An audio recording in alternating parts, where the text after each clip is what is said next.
para começar, para introduzir aqui o tema, vamos falar sobre prevalência do diabetes mellitus gestacional. Quando a gente vê nos estudos, a prevalência ela é extremamente variável na literatura, então de 1 até 37,7%. A média estimada como média mundial é de 16,2% e a média que se estima no Brasil é de 18%, então um pouquinho acima da média mundial.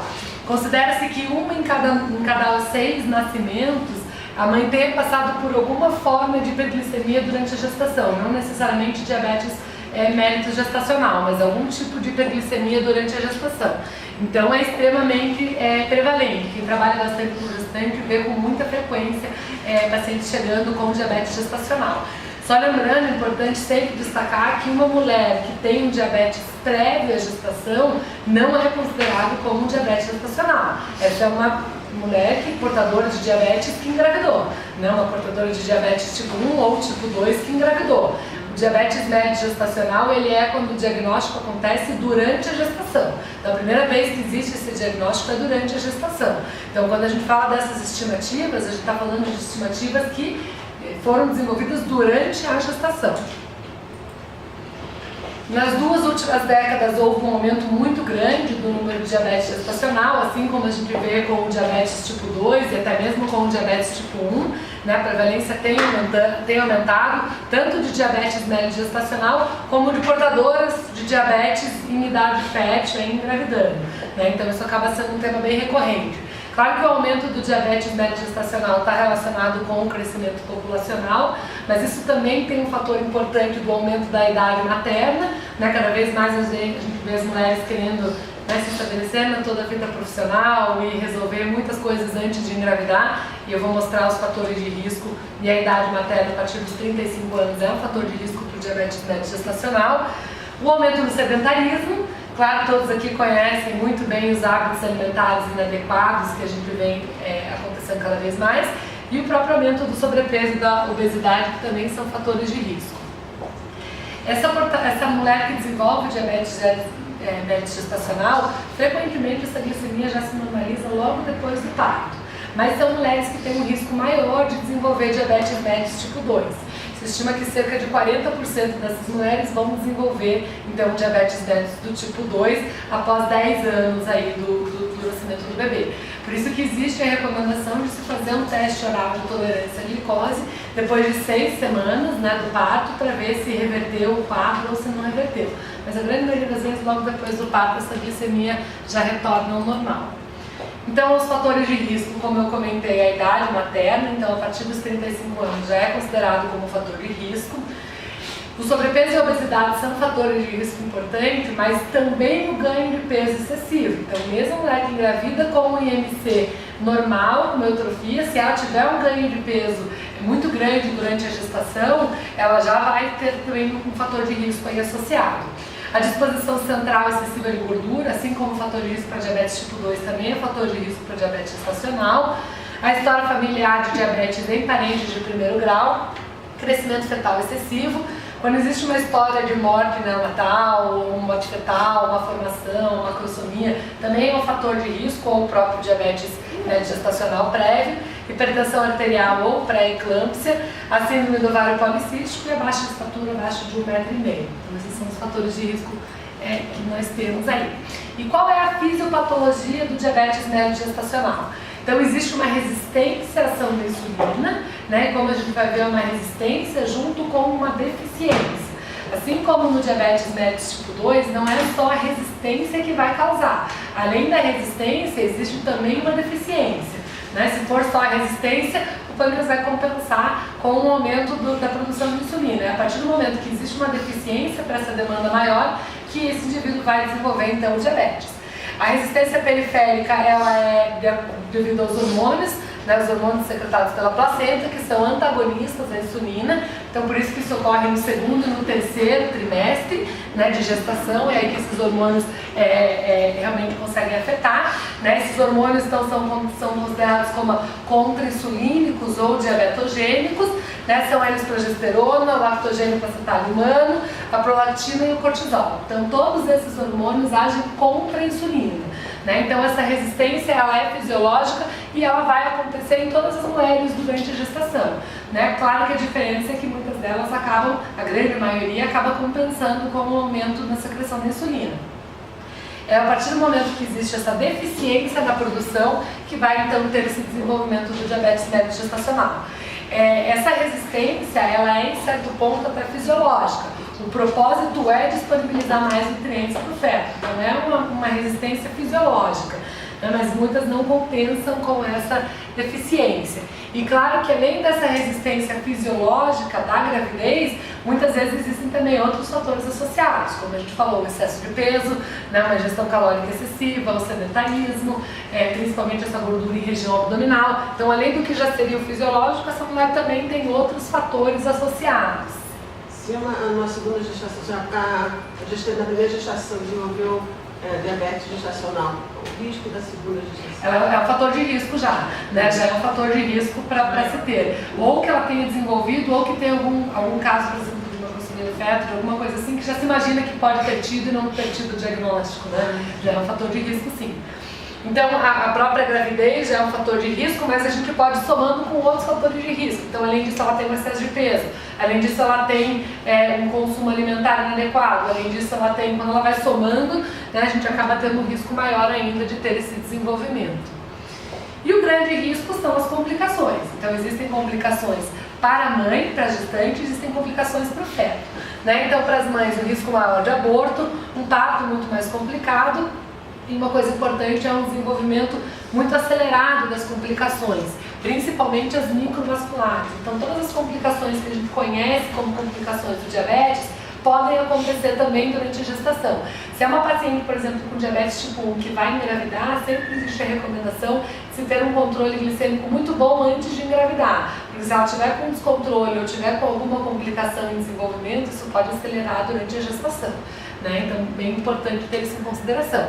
E existem também muitas complicações para recém-nascido. Então, óbito perinatal, malformações fetais, retardo em todo o desenvolvimento sistêmico, prematuridade, o trauma durante o parto, porque esse bebê tem um risco muito grande de ser muito grande, né? E no próprio parto, se for parto, principalmente parto normal, ele pode ter algum tipo de trauma. A hipoglicemia após o parto, então ele passa uma gravidez inteira recebendo muita glicemia e após o nascimento ele pode fazer uma hipoglicemia, necessidade maior de UTI, e mesmo tirando esse período logo após o nascimento, para a vida toda ele vai ter um risco maior de desenvolver obesidade, diabetes e síndrome metabólica.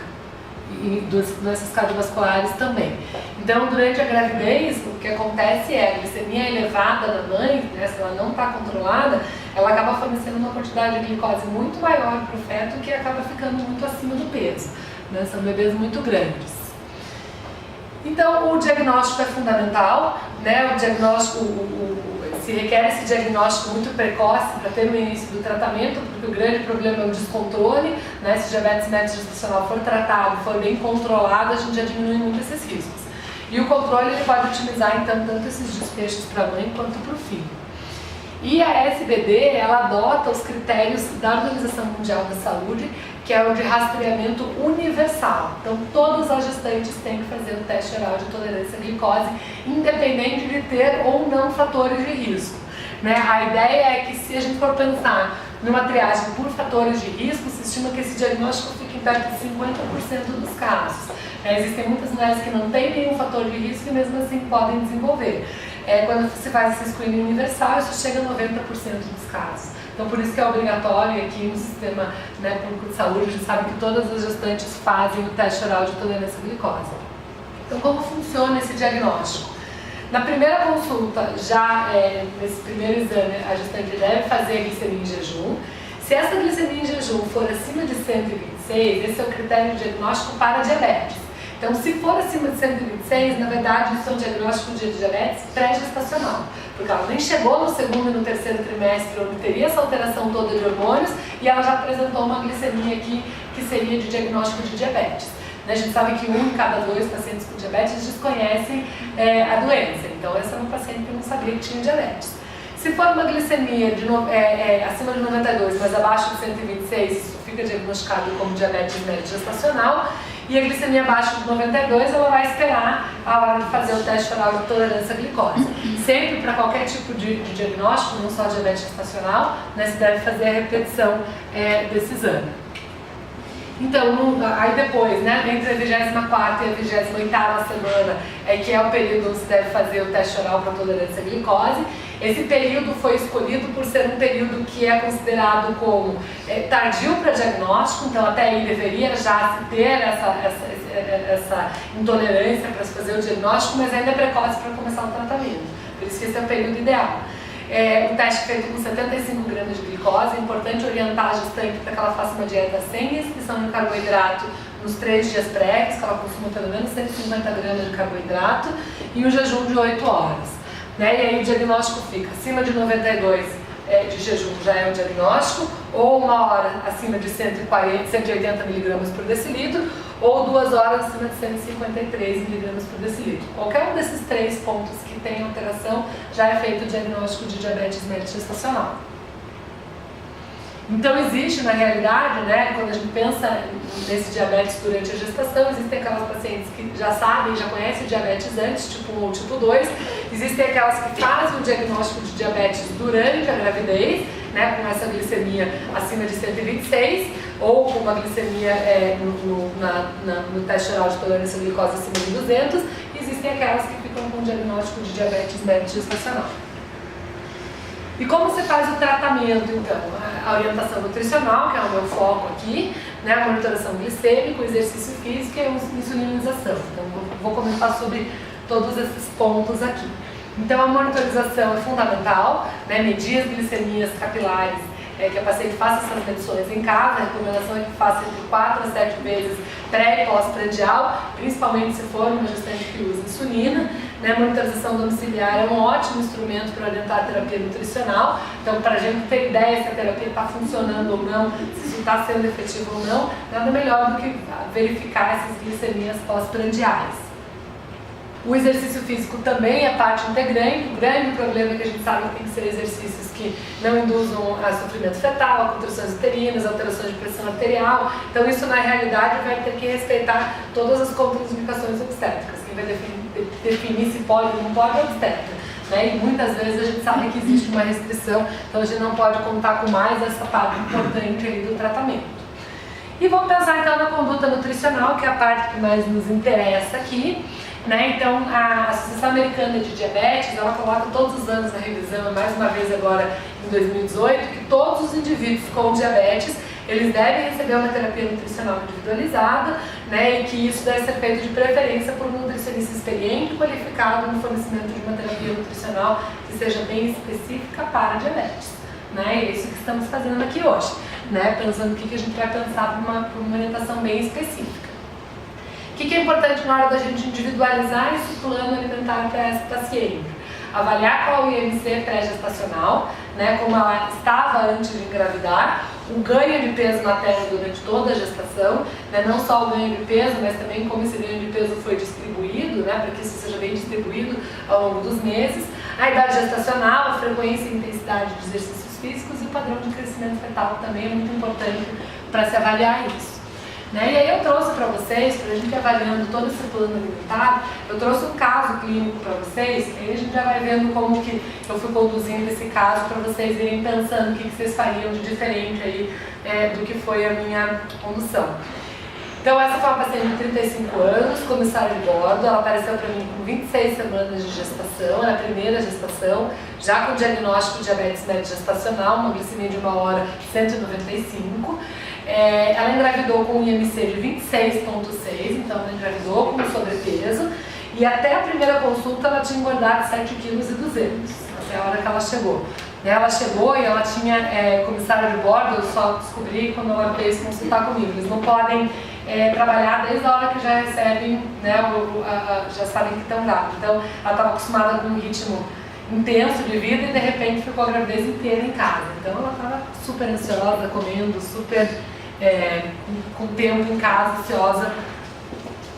Então, primeira pergunta que eu faço para vocês: qual seria o ganho de peso semanal estimado para essa paciente? A gente sempre faz o cálculo a partir da 12ª semana. né? Então ela já passou aqui, já acabou o primeiro trimestre, ela já está no segundo trimestre. A partir disso, qual é o ganho de peso ideal para ela?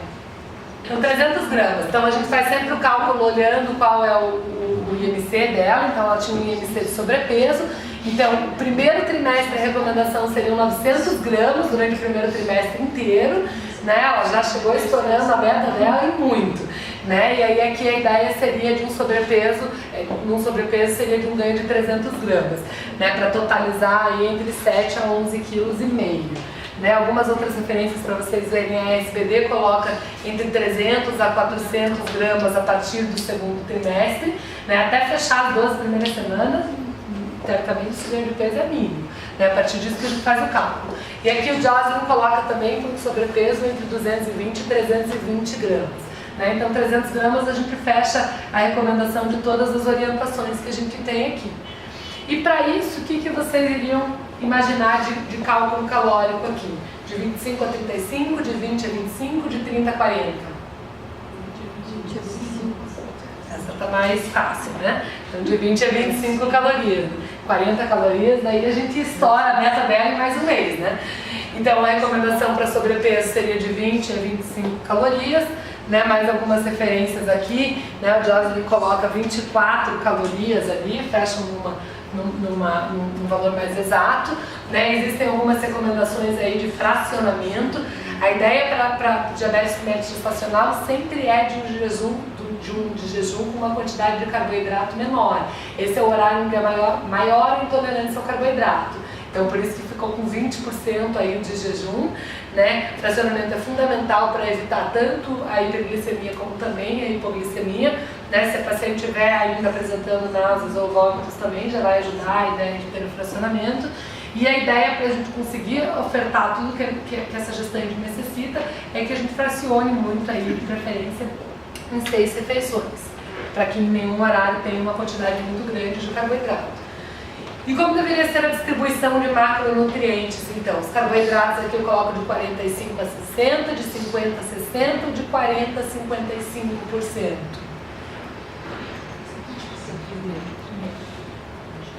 E 50 a 60 cuidando do carboidrato. O diabetes gestacional a gente coloca um pouquinho mais baixo do que é a recomendação para o diabetes em si, vai até no máximo 55%, pode começar em até 40%. Tá? Então vai um pouquinho menos, proteína de 15 a 20%, garantindo no mínimo 1,1 kg aí de 1,1 gramas de proteína por quilo de peso, e lipídio de 20 a 35%. Então a gente acaba às vezes aumentando até um pouquinho mais aqui no lipídio para conseguir deixar uma oferta de carboidrato um pouco mais baixa. Né? Essa distribuição, aqui como eu comentei, a intolerância ao carboidrato é maior de manhã, então no café da manhã é um horário que você tem que limitar um pouquinho mais esse carboidrato, né? E é importante trabalhar sempre com a ceia, para que essa paciente, a glicemia noturna também é muito perigosa para a gestante, então pelo menos 25 gramas aí de carboidrato, principalmente se for uma gestante que usa insulina, né? E aí existe essa é uma orientação do Joslin, de pensar no café da manhã de 15 a 30 gramas. Café da manhã, como é um horário que o consumo proteico é baixo, 15 a 30 gramas de carboidrato é muito difícil. Né? Normalmente o café da manhã é o horário que elas chegam com isso mais fora, porque né, uma fatia de pão e leite que der já chegou nesse valor. Né? Então aqui é um horário que é bem difícil de conseguir fechar. No almoço do jantar 45 e os lanches aí podem variar de 15 a 30 gramas. E se for uma gestante que necessite uma quantidade, uma aporte de caloria maior, muitas vezes você tem que trabalhar com 3, 4 lanches para não ter uma hiperglicemia pós-prandial. Né? Então, fazendo os cálculos aqui para essa minha paciente, então quase 80 quilos, calculei 20 calorias por quilo, ela já tinha passado dos 7 quilos, lá já fui no mínimo aqui de 20 calorias por quilo.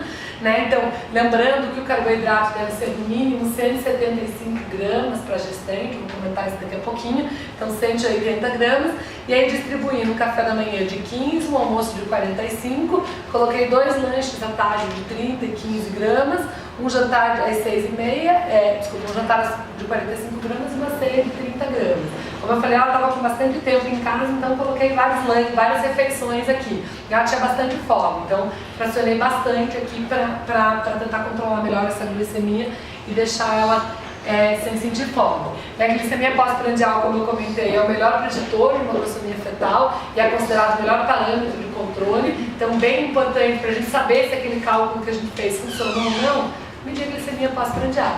Né? A gente já sabe se a gente fez um cálculo correto para essa paciente ou não. E o que ela pode comer dentro desses carboidratos? Né? O que vocês iriam orientar? Evitar carboidrato de alto índice glicêmico e proibir o consumo de doce, estimular o consumo de carboidrato complexo de baixo índice glicêmico e reduzir os doces e carboidratos simples, ou proibir o consumo de carboidrato de alto índice glicêmico e o consumo de doce?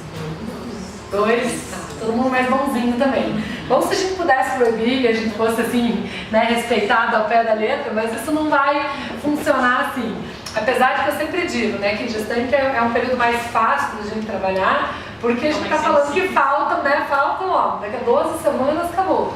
Né? Então é um período mais fácil do que dizer para um diabético tipo 2, por exemplo, que você nunca mais vai comer um doce. Né? A gente está falando por um período limitado, mas mesmo assim a gente sabe que é difícil, né? Existem as vantagens, existem todos os outros fatores aí sociais envolvidos também. Então a gente sabe que as dietas de baixo índice glicêmico elas podem ser benéficas para o controle glicêmico do diabetes médio gestacional.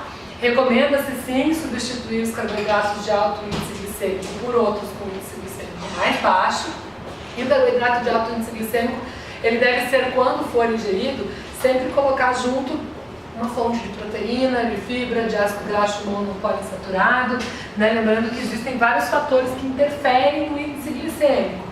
Né? Então, quando a gente coloca proteína, gordura, ou dependendo do processo, adiciona fibra, acidez, a forma física, tudo isso interfere no índice glicêmico.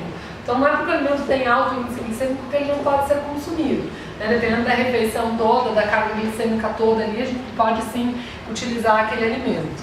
Né? Se ele tem um alto índice glicêmico, mas também a paciente ingere uma quantidade menor, a carga glicêmica já fica mais baixa e aí esse impacto na glicemia vai ser bem menor.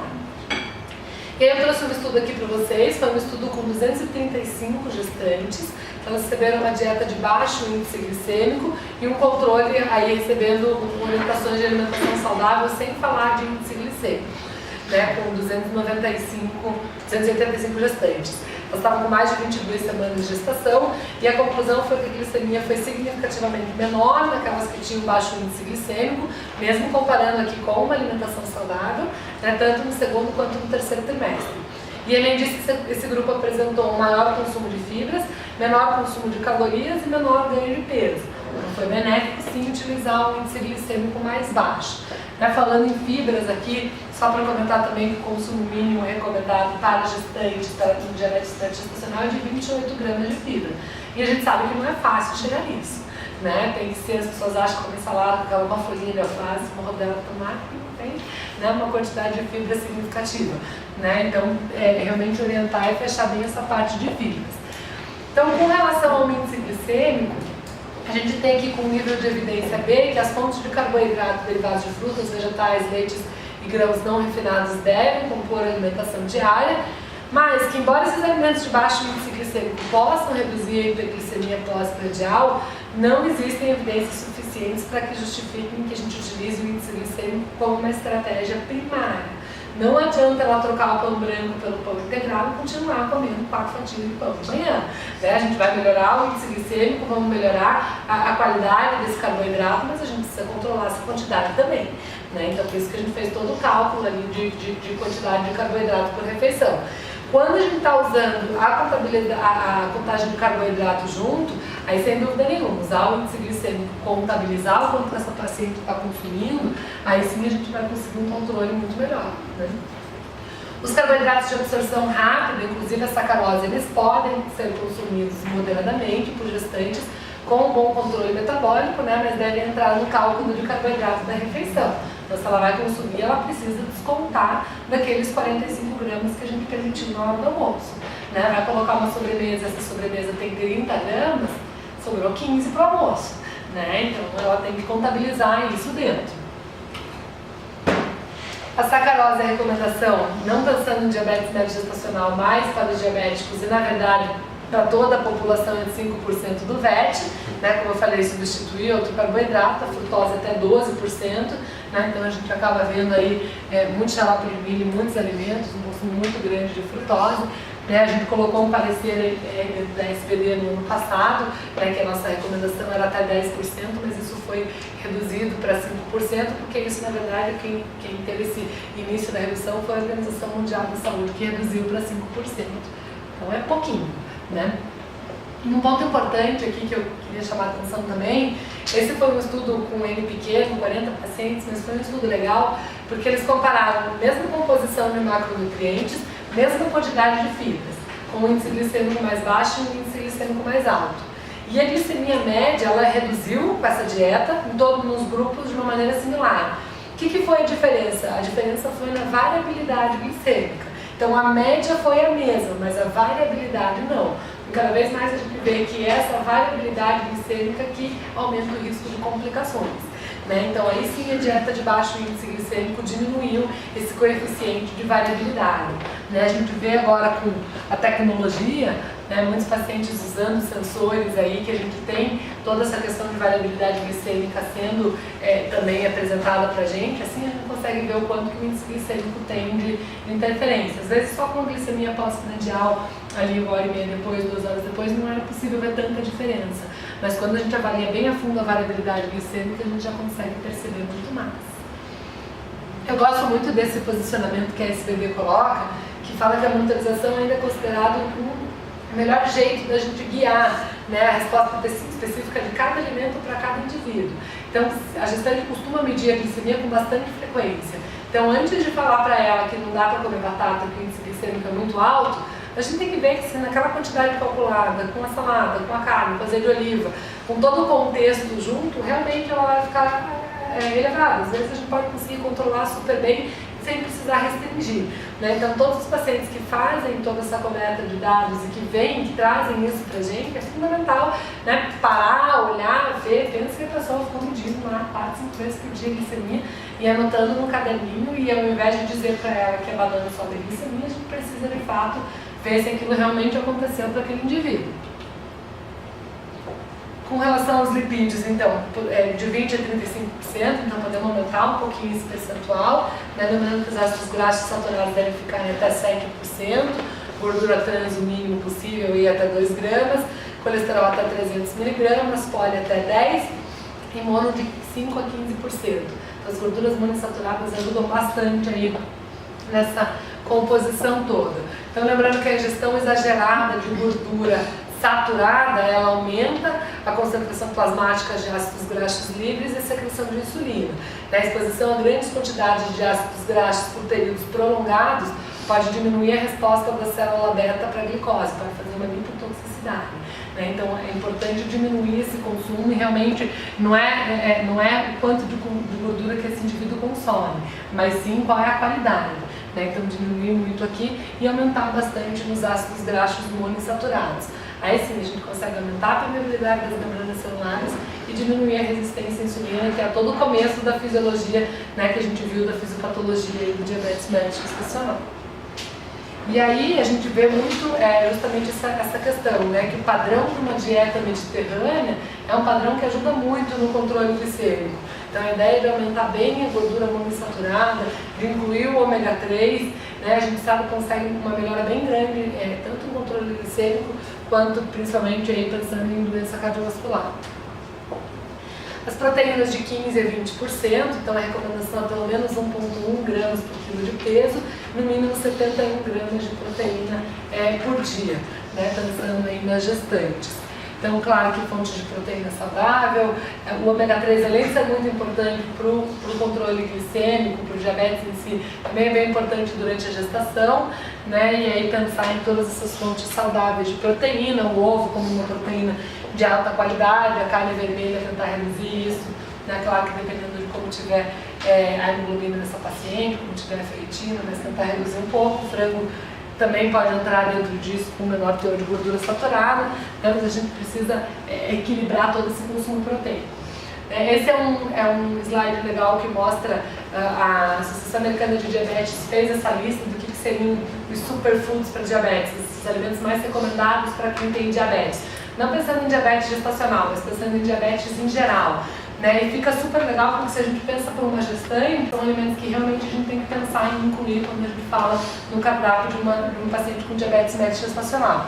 Né? O feijão, as folhas verdes escuras, né? Que a gente sabe da importância durante a gestação também. Os grãos integrais, além de pensar em todo o controle glicêmico, também são pacientes que são muito obstipados, então também vai ser legal nesse sentido. Né? As frutas cítricas também são bem importantes para gestantes e aqui para o diabetes também. Batata doce, o tomate, a questão do peixe que eu comentei, os nuts também são bem legais para gestantes.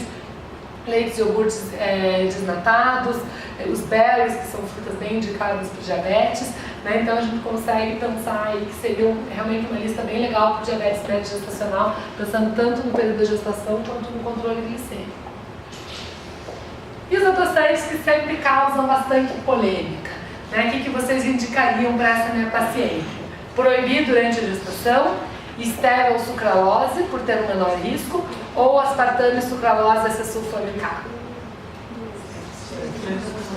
Essa? Todo mundo é. Essa resposta aqui é... Então, na verdade, a stevia, né, por falta de estudos, ela ainda entra com um ponto de interrogação. Né? O aspartame, a sucralose, acesulfame-K, eles têm mais estudos. Então, não é que stevia não possa ser usado, mas não tem tantos estudos ainda suficientes. Algumas recomendações até colocam stevia, mas se a gente for ver aqui o Manual Técnico de Gestação de Alto Risco do Ministério da Saúde, eles colocam que não tem esse nível de segurança ainda. A ASBD ainda inclui dentro dessa lista a sacarina, né? Dentro das diretrizes de 2017 e 2018 ainda inclui a sacarina dentro dessa lista. Tá? Então, o Línia fica sempre bem indicado justamente por ser acesulfame-K com sucralose. Né? A gente tem várias outras opções agora, mas esses seriam os adoçantes. Claro que a história do que o ideal seria não adoçar, né? Que o café tem o gosto do café, enfim, perfeito se essa mulher conseguir seguir isso. Mas muitas a gente sabe que não conseguem tirar o açúcar e não colocar nada, então a gente pode sim utilizar o adoçante nesse sentido. E aí essa minha paciente evoluiu bem até a 34ª semana de gestação, né, com pequenos ajustes desse plano alimentar, as glicemias tanto de jejum quanto pós-prandiais dentro da meta, aferição 2 vezes ao dia, intercalando os horários, então depois que a dieta está bem estabelecida e que a gente vê que funcionou bem, ela pode diminuir o número de aferições, aí normalmente o que eu peço é médio um dia depois do café da manhã, um dia depois do almoço, um dia depois do lanche, para a gente ir variando bastante essas aferições. O ganho de peso ficou dentro do previsto, ela diminuiu aquela velocidade de ganho de peso, ela media semanalmente em casa e pesava mensalmente nas consultas, né, e foram só pequenos ajustes, mas tudo ia super bem por aqui. Até que, logo aqui, na 34ª semana, apesar de o ganho de peso estar adequado, ela começou a apresentar uma média de glicemia de jejum de 105 mg por decilitro. E glicemia pós-prandial em 1 hora com uma média de 148 mg por decilitro. E aí o que nós faremos com ela? O que vocês acham? Reduzir o aporte de carboidrato, encaminha para o endocrinologista para pensar no hipoglicemia internal. Reduzir o aporte de carboidrato e reavaliar em 2 semanas a necessidade de encaminhar para o endocrinologista. Ou manter o aporte de carboidrato e encaminhar para o endocrinologista. Considerar a insulinização. Então, assim, reduzir o aporte de carboidrato, lembra que a gente estava trabalhando com mínimo, né? Então, a gente não tem como reduzir esse aporte de carboidrato, né? Então, a nossa ideia vai ser manter esse aporte e, na verdade, a recomendação que se tem é que, na verdade, se após 2 semanas de dieta, essa glicemia de jejum ou pós-prandial, ou de 1 ou 2 horas, ou mesmo circunferência abdominal estiver alterada, a ideia já seria de se começar a insulinização. Na verdade, essa é uma paciente que já vem seguindo dieta há muitas semanas, então ela já entraria nesse perfil. Claro que não cabe a nós pensar se vai ser insulinização ou hipoglicemia internal. O que cabe a nós aqui é encaminhar ela para o endocrinologista, pedir para que ela volte no endocrinologista. Mas ela já teria aqui, porque a gente já está fazendo a dieta, a gente já está trabalhando com tudo, ela já está bem organizada e mesmo assim essa glicemia escapou. Então, ali eu falava do hipoglicemia antioral, mas só para chamar a atenção aqui que não é preconizado por falta de trabalhos. Alguns estudos vêm sugerindo a metformina e a glibenclamida, mas ainda não é um consenso, né? Então ainda a gente sabe que tem um perfil de segurança B, porque ele ultrapassa a barreira placentária, né? E a glibetamina ainda está associada com aumento de IPA neonatal e maior ganho de peso materno, né? Então, citoglicemiantes orais, alguns endocrinologistas prescrevem, ou quando a paciente já usa antes da gravidez, acabam continuando, mas ainda não é muito um consenso, né? Então a insulinização acaba sendo mais frequente, né? Se utiliza a insulina NPH com bastante frequência, né? E regular, o uso de análogos de insulina ultra rápida é segura, melhora o controle glicêmico com menos hipoglicemia, e os análogos de ação prolongada, então como Betremin, Glagina e as outras insulinas que a gente tem de ação prolongada, eles vêm sendo usados, mas ainda faltam estudos, então eles ficam com um grau de segurança menor. Mas para essa nossa paciente, o endocrinologista acabou optando pela Glagina, né, então 10 unidades por dia, e aí mandou de volta para mim. E agora o que a gente vai mudar nessa conduta nutricional agora que essa paciente usa insulina, né? Lembrando que a Glagina, assim como a Detemira, assim como essas novas insulinas, é uma insulina de ação prolongada, né? Então ela aplica essa insulina, dura aí 24 horas, né? O que vocês acham que a gente vai fazer com essa paciente? Manter o aporte de carboidrato e aguardar a evolução após a insulinização, iniciar o método de contagem de carboidrato para ajustar a insulina e flexibilizar a dieta dessa paciente, ou reduzir o aporte de carboidrato para favorecer melhor controle glicêmico e reduzir o risco de complicação para a mãe e para o recém-nascido? Dois. Muito bem. Né? Então a gente não pode mais... Desculpa, 2 vocês falaram? Não. Não, 1. Então a gente está falando de contagem de carboidrato aqui para ajustar a insulina e flexibilizar a dieta. Né? Mas, o que a gente tem aqui? A contagem de carboidrato, sem dúvida nenhuma, tem um grau de evidência A, né? Então monitorar o consumo de carboidrato na refeição, utilizando a contagem de carboidrato, é a chave para conseguir esse controle glicêmico, né? Um paciente que faz uso de insulina intensiva e que usa insulina prandial, insulina nas refeições, deve fazer ajuste de insulina, né, nas refeições segundo a contagem de carboidratos. Mas é padrão ouro, né, é a contagem de carboidrato, mas a gente já está trabalhando com contagem de carboidrato com essa paciente. Mas essa é uma paciente que não faz o uso de uma insulina prandial, ela não aplica insulina na refeição. A gente só vai pensar em ajuste de insulina ultra rápida quando a paciente usar uma insulina ultra rápida, né? Então aqui a gente vai pensar em fazer um ajuste dependendo da quantidade de gramas de carboidrato que ela consumiu. Quando a gente pensa numa paciente que não usa insulina ultra rápida, que segue um controle alimentar exclusivo, que foi o caso dela até agora, ou então que usa uma insulina basal, que a partir de agora é o caso dela, a gente vai trabalhar com contagem de carboidrato também, mas sem fazer ajuste de insulina. Então, contagem de carboidrato não necessariamente significa que ela vai precisar fazer um ajuste de insulina conforme o que ela consumiu, né? Ela só usa a insulina basal, ela não usa esses bolos de insulina. Então, ela não vai fazer essa questão de ajuste. Né? Lembra que a gente tinha combinado que a gente ia passar para ela lá 30 gramas de carboidrato no café da manhã, 45 no almoço, 45 no jantar? A gente já estava trabalhando com contagem de carboidratos. Né? Então a gente já vai calcular o quanto que ela vai consumir nas refeições principais e nos lanches e ela vai seguir essa quantidade.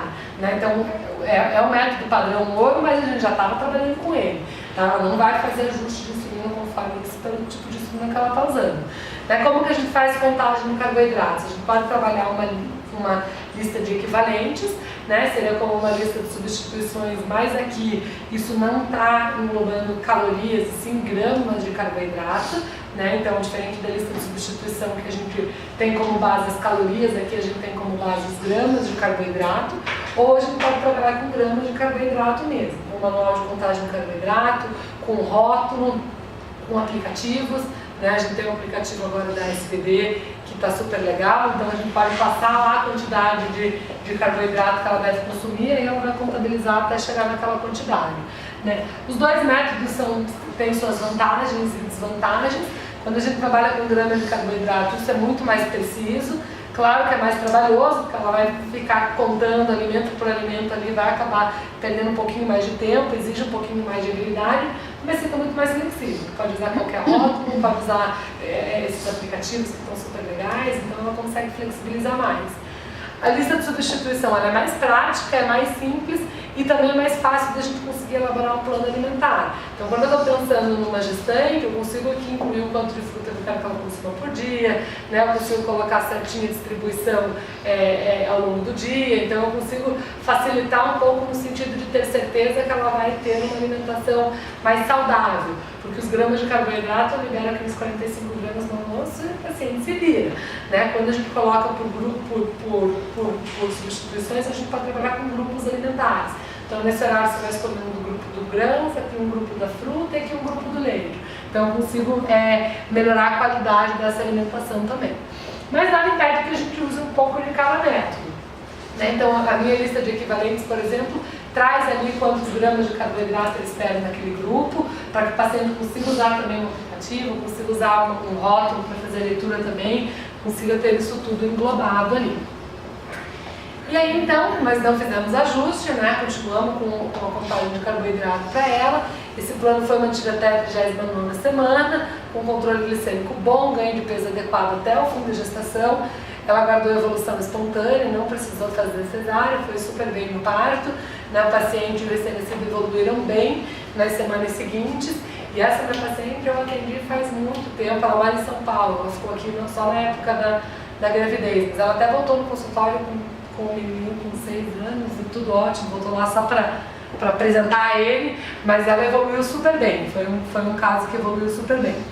Mais algumas considerações importantes. Depois do nascimento, né, quando a gente pensa aqui no aleitamento materno, então é recomendado para todas as mulheres, não só com diabetes, né, para todas as mulheres, mas aqui pensando em diabetes prévio ou com diabetes médio gestacional, pelos inúmeros benefícios que a gente sabe, tanto para a mãe quanto para o bebê.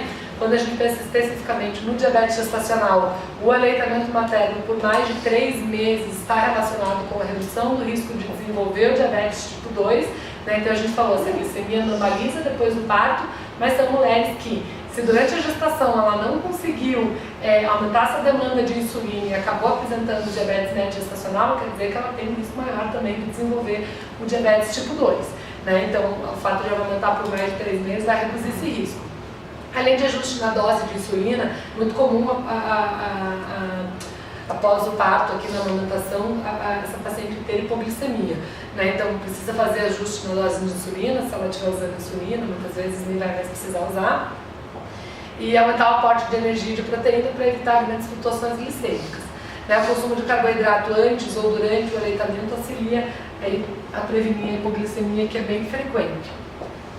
As mulheres que utilizam insulina, né, se ela continuar utilizando insulina, ela deve ingerir 15 gramas de carboidrato, de preferência com proteína, antes de amamentar, né, ou durante, para evitar essa hipo.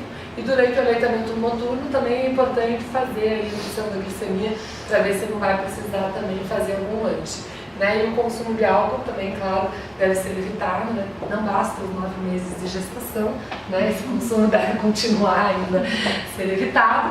E para o resto da vida, pensar nessa prevenção do diabetes. Então, como a gente falou, elas têm um risco maior de ter diabetes, né? Então a gente tem que pensar em prevenção aí também, né? Quais são os fatores de risco de alguma mulher que teve diabetes médio gestacional desenvolver depois o diabetes tipo 2? Né? Então, glicemia de jejum na gestação acima de 100 mg por decilitro, uma etnia não branca, história familiar de diabetes tipo 2, principalmente materno, o ganho excessivo de peso durante ou após a gestação, a obesidade abdominal, dieta hiperlipídica, sedentarismo e uso de insulina na gestação. Então, esses são fatores de risco. E existem muitos fatores de risco aqui que são modificáveis. Então a gente tem que trabalhar com ela depois que passou a gestação, que ela se segurou, ela se cuidou, a gente focou lá que faltavam 10 semanas, vamos, faz tudo certinho que a gente está na reta final, e aí nasceu o bebê e é a hora de, né, fazer tudo o que quer fazer. Mas precisa tomar cuidado, porque existe esse risco, né, e é importante que ela pense que esse controle dos fatores de risco vai ser para o resto da vida. Né, esses fatores todos devem ser seguidos, aí, devem ser evitados para o resto da vida. Eu vou acabar com a minha boneca aqui para falar justamente que é uma fase muito legal e que a gente consegue um esforço muito grande das gestantes, porque ela está pensando que aquilo não é para ela, né? Que aquilo é para o bebê também. Então, além de ser um período limitado que a gente está pensando, também é um período onde ela pensa que aquilo ali não é só para ela, tem mais alguém que ela está precisando cuidar e que está envolvido dentro disso. Então é uma fase que a gente consegue uma adesão, que eu percebo em consultório, muito maior do que em diabetes tipo 1 ou em diabetes tipo 2. Né? É um período menor, porque, claro, a gente pega a gestante numa fase onde ela fica muito assustada, né? A mulher grávida fica muito assustada com qualquer tipo de alteração, então a gente consegue realmente uma dedicação muito grande. Então é um plano alimentar que deve ser muito bem elaborado, a gente tem que pensar em todos os fatores que a gente pode fazer aqui para evitar qualquer tipo de complicação, para evitar qualquer tipo de deficiência e pensar num plano bem legal, porque são realmente pacientes muito dedicados.